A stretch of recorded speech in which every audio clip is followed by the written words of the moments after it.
C'était la première visite de Wang Yi en Malaisie depuis 2 ans. Et il a rattrapé le temps perdu mardi avec une audience avec le roi de Malaisie, une visite de courtoisie au Premier ministre et des entretiens bilatéraux avec le ministre des Affaires étrangères. Nous avons beaucoup de compréhension dans la façon dont nous regardons le monde d'aujourd'hui en termes d'architecture internationale, en termes de politique, en termes de l'importance pour les pays partageant les mêmes idées de travailler ensemble étroitement pour un meilleur avenir.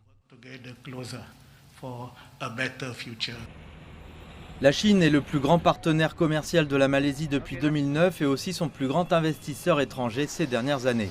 La Chine y a des investissements clés dans la construction de trains, l'acier, le textile, les TIC, le solaire et l'automobile, tandis que la Malaisie est un élément essentiel de la chaîne d'approvisionnement en électronique de la Chine. Il y a eu une accalmie notable dans les nouveaux investissements chinois pendant la pandémie, bien que les deux pays se soient engagés à revitaliser les IDE et à stimuler davantage le commerce.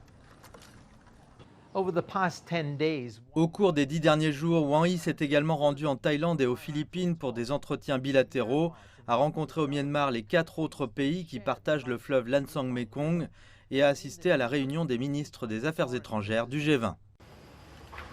C'était une réaffirmation de l'importance de la région pour la Chine et aussi l'espoir de la Chine de voir l'ASEAN maintenir une politique étrangère équilibrée.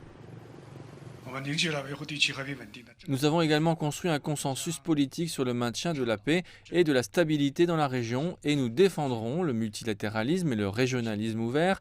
Nous veillerons à ce que l'ASEAN soit au centre et nous nous opposerons à la confrontation des blocs et à une mentalité de guerre froide. L'espoir que les liens Chine-ASEAN soient aussi cordiaux que le sont évidemment les relations entre Wang Yi et son homologue malaisien.